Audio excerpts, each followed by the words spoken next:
Good evening, Bahamas. Coming up tonight on our news. Doctors and nurses come to the table demanding answers from the Minister of Health. The health minister responds to fears that 100 doctors could soon be out of work.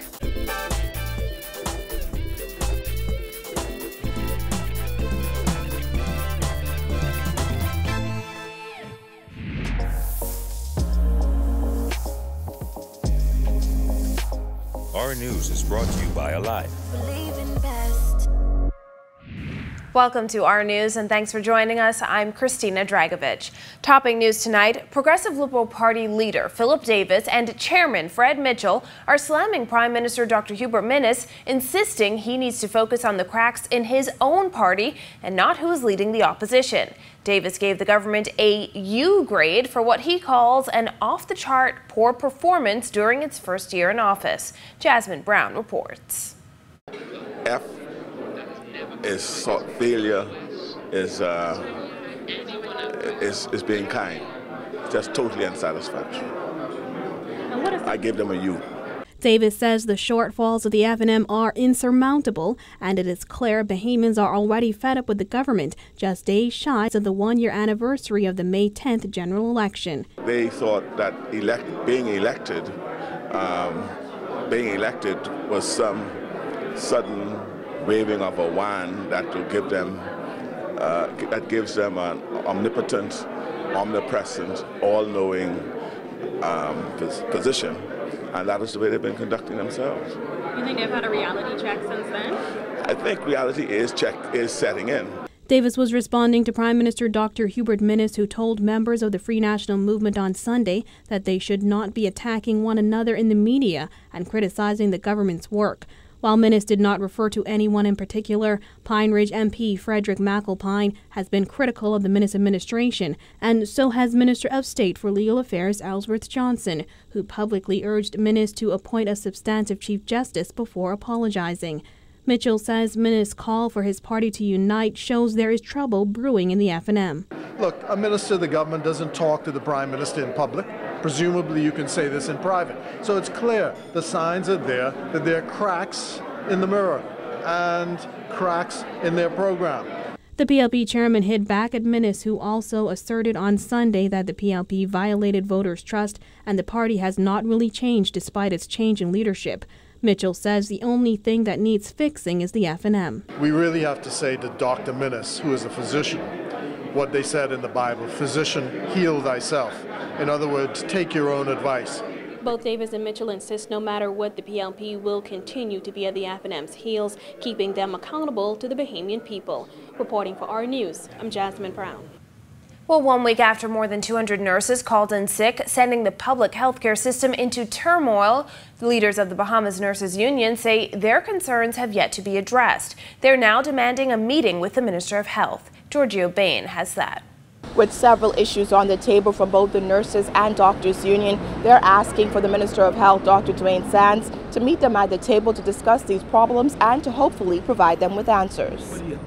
When you would have arranged with the Director of Labor, Mr. Farquharson, to negotiate on your behalf, we expect you to respond in that manner, not to respond in the public's eye, bypassing the union and bypassing the person you asked to negotiate with the union with.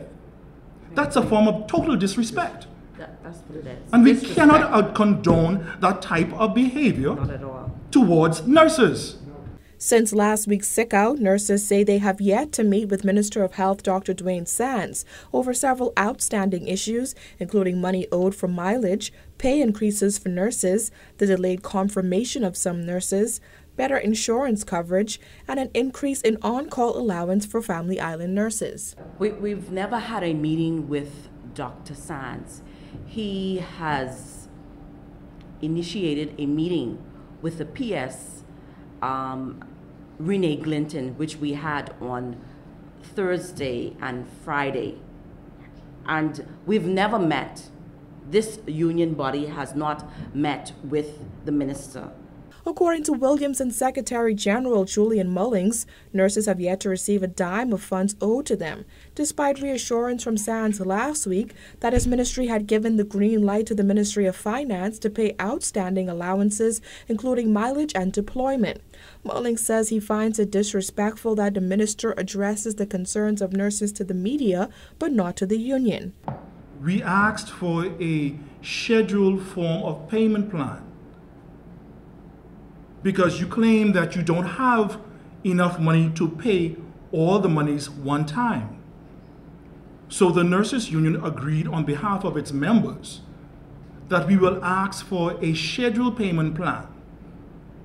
Your response should be to respond back to the union, not in the newspaper, not with somebody else. Sands told reporters last week that he was open to having a sit-down with the union. However, Williams says when the nurses have reached their breaking point, they will take to the streets. In the meantime, they will wait a response for their strike vote application.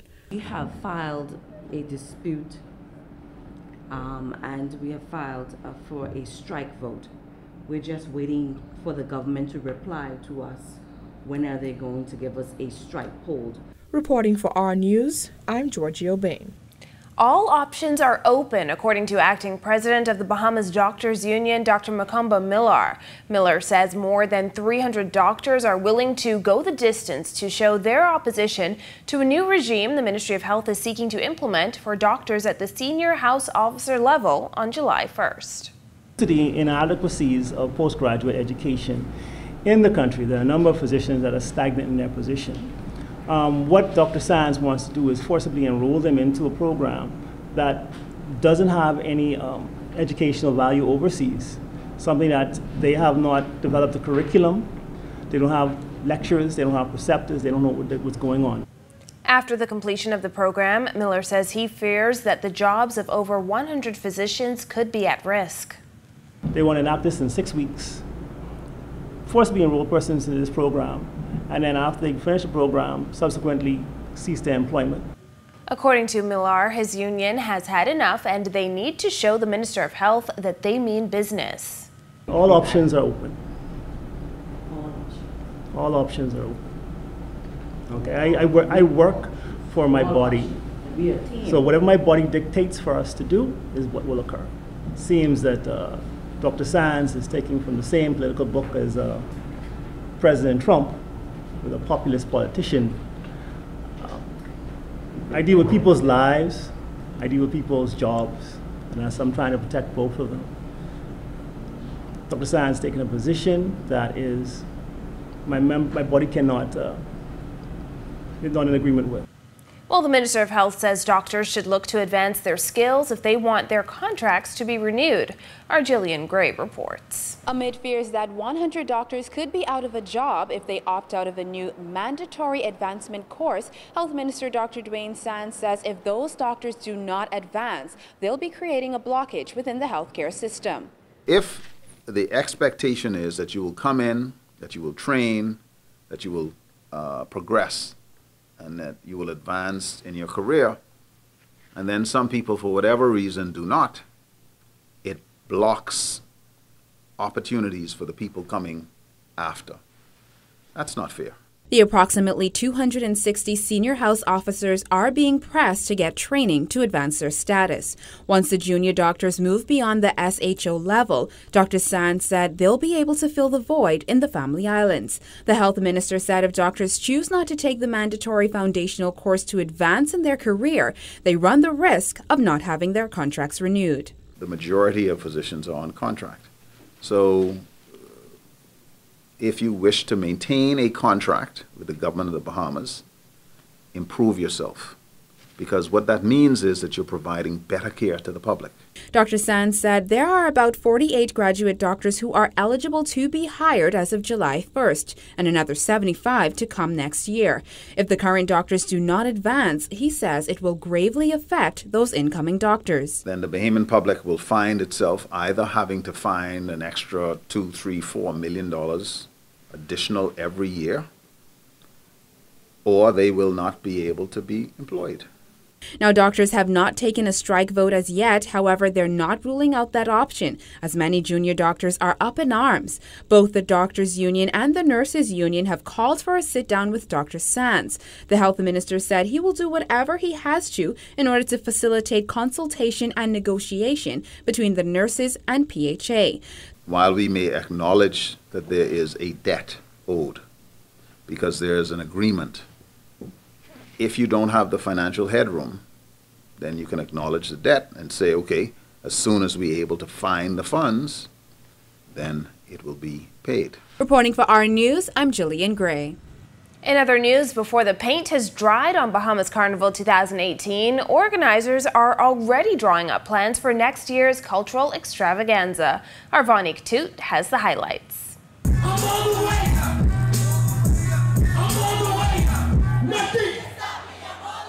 The energy was all the way up this past weekend as soca lovers turned out in big numbers for Bahamas Carnival 2018. From the star-studded 3-day concert series to a feverish road march, organizers say even without government support, all they did was win. Bahamas hands up! All I do is, no matter what, got money on my, I can never get enough. And every time I step up in the building, everybody Bahamas singing! Miami's finest, DJ Khaled, lighting up the stage on night 2 of Carnival, rocking the crowd with chart-topping fan favorites. But the real showstopper was Soca King Machel Montano, who invited Bahamians inside his Soca kingdom.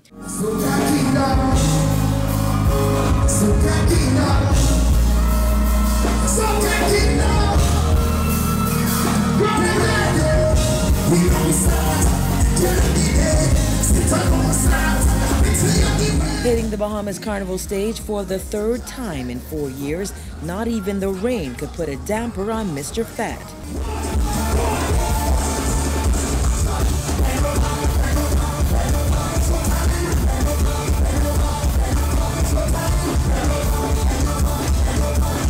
Montano says there's a reason he keeps coming back.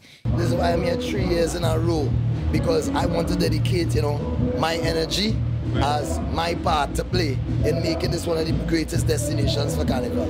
Given its proximity to the United States, the Soca King and Soca host Wasi are predicting the Bahamas will become a huge carnival destination. I think this could be the biggest carnival in the Caribbean because of the geography, where it is placed. It is also such a beautiful place to encourage people to come for 2 weeks. They could visit all the islands. You guys are 30 minutes away from America. That's number 1. Number 2, all they have hospitality on lock. Number 3, Nassau full of vibes. As soca artists lit up the stage at night, revelers ripped up the road all day, dancing and whining from the National Stadium to Arawak Key. A lot of dancing, a lot of drinking, just have a lot of fun. Just have a good time. Let go, let loose. No matter their shape, size, or color, Carnival Colors left it all on the road repping their favorite mass band. So we get excited and we spill a drink on the turntable. Somebody scream!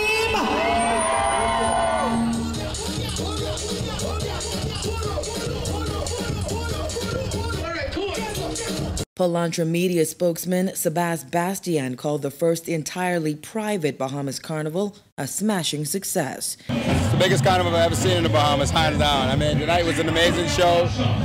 I've never seen so many people in one spot in my life, but it just goes to show, there's a genuine love for Carnival. It's undisputed. And just in case you were wondering about Bahamas Carnival 2019. Carnival 2019 is the 3rd, 4th, and 5th of May. You already have the dates. We're going to fill every hotel in this country when Carnival weekend comes. And that's my promise. That's a strong promise right there. Well, hey, if you know my track record, I deliver.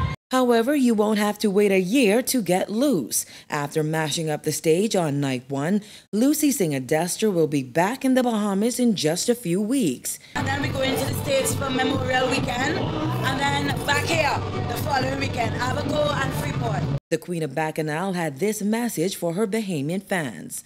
Hey, Bahamas, Destra love you. I've been saying it, you have to believe me by now. I looser than Lucy. Somebody go jam money on. Thank you so much. Reporting for our News, I'm Vonik Toot. Well, Minister of National Security Marvin Dames is expressing concern over the recent release of 2 videos showing what appears to be police officers physically attacking members of the public. Dames says officers behaving badly will not be tolerated by the force, adding that those videos are becoming far too common. Anytime we see our law enforcement officers and on social media involved in conflicts with members of the public, that's always a point and a cause for concern. On Friday, the RBPF released a statement insisting the force will not condone acts of impropriety committed by police officers. The statement came after 2 viral videos drew criticism across social media over the last week. In this video posted on Facebook on Wednesday, an officer appears to strike a man in the face. Deputy Commissioner of Police Emerick Seymour has since ordered a full investigation into the circumstances surrounding the incident. Dames says steps are being taken internally to work on the issue. From a training perspective, as well as from an investigative perspective, as you are well aware that there is a complaints and discipline unit, and as a part of our focus as a government, we would like to make the working of the complaints and discipline unit more transparent. Still to come on our news, police trained to help end gender-based violence. Plus, a look at plans for the 45th Independence celebrations. That and more when our news returns.